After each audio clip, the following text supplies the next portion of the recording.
नमस्कार, मैं वीरेंद्र पंवार और आप देख रहे हैं द लोक सदन। इस वक्त मैं मौजूद हूं थानागाजी राजगढ़ तहसील के सकट गांव में, जो थानागाजी विधानसभा क्षेत्र में आता है। इस देश में दलित होना आज भी गुनाह है। अगर आप दलित के घर में पैदा होते हैं आज़ादी के 75 से 80 साल बाद भी, तो कहीं ना कहीं गुनाह हो जाता है। आज भी दलितों को कैसे दबाया जाता है, बाहुबलियों के द्वारा कैसे दबाया जाता है, अपने डंडों से, अपने लाठियों से, अपने गोली बारूदों के दम पर दलितों को कैसे दबाया जाता है। हम कहने को बहुत सरल है कि दलितों के साथ संविधान खड़ा है, दलितों के साथ कानून खड़ा है, लेकिन दलितों के साथ जब अन्याय होता है, दलितों के साथ जब अत्याचार होता है, तो उनके साथ कोई खड़ा होने के लिए तैयार नहीं होता।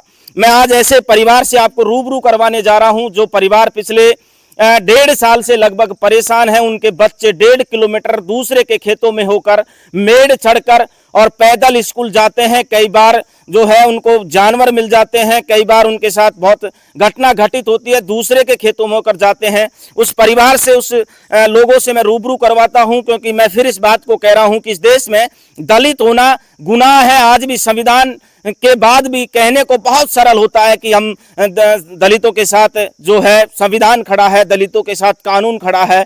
एक ऐसा परिवार की दास्तां, एक ऐसे दलित परिवार की कहानी मैं आपको सुनाने जा रहा हूं। उनसे खुद से जवाब मांगेंगे कि आखिर क्या है। प्रशासन आता है, रास्ता खुलवा जाता है, तमाम पुलिस प्रशासन रास्ता खोलो अभियान के तहत, लेकिन दबंगों के द्वारा, बाहुबलियों के द्वारा ये ग्राम सकट है और यहाँ बैरवाओं के जो लोग हैं उनको मैंने वो रिकॉर्डिंग जब कैमरे के पीछे सुनी, उसमें क्या क्या शब्द बोले जाते हैं उन लोगों के द्वारा कि ये खाट पे बैठने लायक नहीं है, ये घर में घुसने लायक नहीं है, ये हमारे सामने बैठने की इनकी औकात नहीं है, ये चमार है। ऐसे शब्दों का जब यूज किया जाता है तो फिर दलित होने का मतलब क्या रह जाता है। आज इस देश में, आजाद देश में, हम सबको बराबर का अधिकार है, चाहे दलित हो, चाहे आप स्वर्ण कास्ट में आते हैं, चाहे आप जनरल कास्ट में आते हैं, चाहे ओबीसी में आते हैं, हम सबको समान अधिकार है, समानता का अधिकार। लेकिन इन लोगों के साथ जिस तरीके से पिछले साल 1.5 साल से अन्याय किया जा रहा है बाहुबलियों के द्वारा, दबंगों के द्वारा, वो कहां तक जायज है इन्हीं से जानते हैं। पूरा परिवार खड़ा है,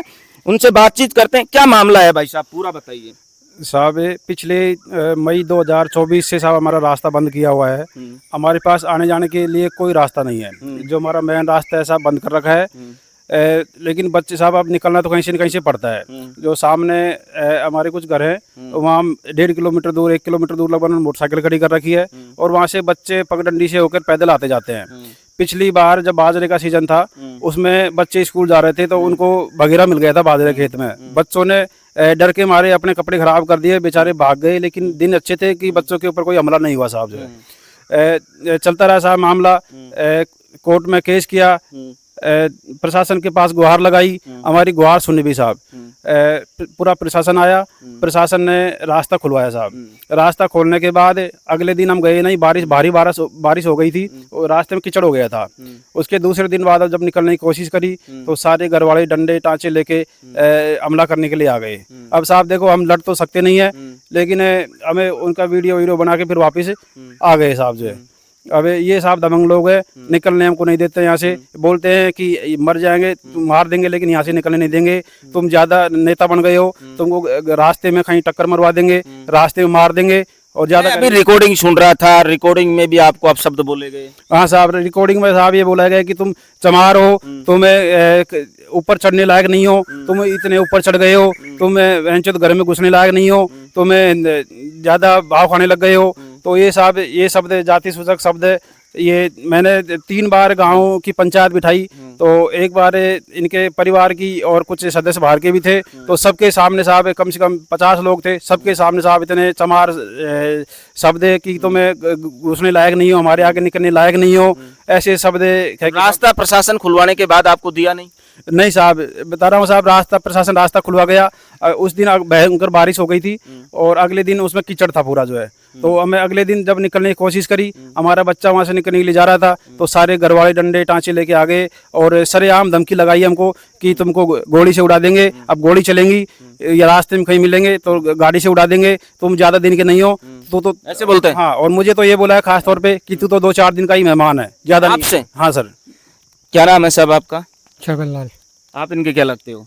भाई है। क्या परेशानी है? ये इतने दिन से आपको रास्ता दे नहीं रहे, या खातेदारी में नहीं है, फिर गैर मुमकिन है, क्या मामला है? चाहे उनकी जमीन है क्या ये? नहीं, जमीन उनकी नहीं, जमीन हमारी है। ये अलॉटमेंट जमीन थी, गुटके को रख लो आप जेब में थोड़ी देर बाद। ये अलॉटमेंट जमीन है। हम्म, हमारा इधर से रास्ता था पहले से, करीबन 40-50 साल से हम्म, आते जाते थे। हम्म। अचानक रोका क्यों, कारण क्या हुआ रोकने का? कारण तो सब वही बता सकते हैं, हमको तो इस चीज़ का पता नहीं इन्होंने क्यों रास्ता रोका। कितने दिन से आ रहे जा रहे थे आप? करीबन 40-50 साल उम्र हो गई। हमारे दादा की बाप दादे सारे मर चुके हैं। वो आते जाते थे, हाँ, इधर से ही रास्ता था, तो दबंगता के तौर पर रोका गया। बनता के तौर पर दादागिरी। दादागिरी। अब आपके बच्चे इधर से जाते हैं, दिखाइए एक बार, इधर से इनके बच्चे जाते हैं, यहाँ से 1.5 किलोमीटर का रास्ता है।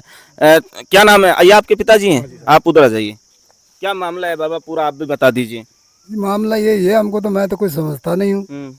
और ये तो जब जाते हैं मेरे को ये धमकी देते हैं, अगर यहाँ और निकलोगे साले इनको खत्म कर देंगे, नाम ये बोलते हैं? देंगे, ये बोलते हैं। और यहाँ से निकाल के ही रहेंगे, यहाँ से निकाल के ही रहेंगे। तो अच्छा, आपको निकालेंगे यहाँ से, हाँ, ये बोलते हैं? ये बोलते हैं कि आपको निकाल के ही रहेंगे और यहाँ और निकलने लायक नहीं है और निकलने भी नहीं देंगे, नहीं देंगे, ये बोलते हैं। ये बोल। आपका क्या नाम है? मान सिंह। क्या मामला है पूरा, ये बता रहे हैं कि ये कह रहे हैं कि दबंग तरीका करते हैं, निकालने नहीं देते, क्या बात सही है? बिल्कुल साहब, देखो हमसे तो बोलते हैं कि गोली चलाएंगे सरेआम, तुम लोगों को यहाँ से ख़त्म करके छोड़ेंगे, यहाँ रहने नहीं देंगे। हाँ, ये बोलते हैं। हाँ, ये बोलते हैं। तो कितने दिन से विवाद चल रहा है भाई साहब ये? सर ये मई 2025 से को रास्ता बंद किया था। उसी 2024 मई 2024 को रास्ता बंद किया था, उसी दिन से विवाद चल रहा है। लगभग 1.5 साल। हाँ, लगभग 1.5 साल हो गया साहब जो है। तो ये हम तो रास्ते के लिए लड़ रहे थे साहब। ये हमारी कुछ ज़मीन थी, वो भी ये अपनी दबंगाई से कुछ बहुत दिनों से इन्होंने कब्जा कर रखा है। तो हमको ये था कि हमारा चलो रास्ता निकल रहा है, हम शांत थे, हमें कोई दिक्कत नहीं थी। लेकिन साहब जब हमारा रास्ता बंद कर दिया तो साहब फिर हम अपनी ज़मीन क्यों छोड़ेंगे साहब? तो हमें न्यायालय में गए, न्यायालय में साहब हमने गुहार लगाई और न्यायालय से साहब फैसला भी आया साहब। लेकिन फैसला हुआ, प्रशासन आया और प्रशासन आने के बाद भी साहब दबंग आई है लोगों की कि नहीं निकलने दे रहे जो है। नहीं निकल रहे हैं। जी, प्रशासन भी फेल है साहब। एमएलए साहब से, किसी जनप्रतिनिधि से बात की आपने? हाँ साहब, एमएलए साहब कांतिलाल एमएलए साहब हैं साहब। देखो नेक आदमी है, मैं उनके पास भी गया था। तो उन्होंने बोला था, उन्होंने जन सुनवाई थी यहाँ पे, पंचायत समिति राजगढ़ थी, तो वहाँ पे उन्होंने इनको भी दूसरी पार्टी को फ़ोन करके बुलाया और इनको समझाया कि भाई तुम गलत कर रहे हो, इनका रास्ता है, इनका रास्ता खोल दो, नहीं तो ज़मीन इनकी है, रास्ता इनका है, तुम्हें क्या है, न्यायालय में जाएंगे तुम्हें भारी पड़ेगा। लेकिन साहब उनके सामने हाँ करके आ गए वहाँ पे कि ठीक है साहब, मैं जाके खोल दूंगा। और यहाँ आके साहब फिर कुछ नहीं है साहब, फिर वही डराना धमकाना जो है। क्या कहना चाहोगे भाई साहब? सर देखो, हम तो परेशान हैं ही 1.5 साल से। अब हमारे पास और तो कोई विकल्प बचा नहीं है निकलने के लिए। अब ये हमें सरेआम धमकी यही दे रहे हैं कि हम तुम्हें यहाँ से निकाल के ही छोड़ेंगे। ये गोलियां चलाएंगे, लठ लेके आ जाते हैं मारने के लिए, रास्ता रोक लेते हैं। प्रशासन ने रास्ता खुलवाया है, उसके बावजूद भी इन्होंने उसमें आगे से उसमें ये बाड़ वगैरह डाल डूल के और फिर भी बंद कर दिया है। अब इनकी ये तो सरेआम दबंगी है, दबंगता है बिल्कुल। हम तो उतने दिन से मतलब गलत काम के पीछे हम नहीं जाते हैं, क्योंकि सर हम तो एक बाहर मजदूर आदमी है, बाहर अपना बिजनेस करते हैं, छोटा मोटा धंधा करते हैं, मजदूरी करते हैं सर। उसके अलावा बच्चे हैं बेचारे यहाँ पड़े रहते हैं। अब इनको ये पीछे से परेशान करते हैं, निकलने नहीं देते हैं। छोटे छोटे बच्चे हैं, स्कूल जाने से भी परेशान हैं। ये स्कूल भी 1-1.5 किलोमीटर ऐसे जाके और क्या नाम से निकलते हैं। बच्चे कपड़ों को हाथ में लेके और इतना बारिशों के टाइम में निकलते हैं और रास्ते में जाके कपड़े पहनते हैं। इतनी नौबतें आती है सर। ये राजगढ़ तहसील का सकट गांव है। ही नन्हे मुन्ने बच्चों का दोष क्या है कि 1.5 किलोमीटर खेतों में से होके निकल के वो रास्ते से स्कूल जाते हैं। ये दबंग लोग हैं, दबंगों की कैसी दबंगाई है। पुलिस प्रशासन आता है, रास्ता खुलवाता है, फिर भी ये लोग हैं जो फिर से उस पुलिस प्रशासन जाने के बाद फिर से रास्ता बंद कर देते हैं। इस देश में दलित होना कितना अभिशाप है। अगर आप दलित के घर में पैदा हुए हैं तो फिर आपको दबंगों की दबंगाई सहनी पड़ेगी। एक तरफ हम बात करते हैं दलितों के साथ अन्याय नहीं हो, सरकारें बड़े बड़े वादे करती हैं, दलितों के साथ बड़े बड़े वादे करती हैं, संविधान को साथ खड़ा होने की बात करती है।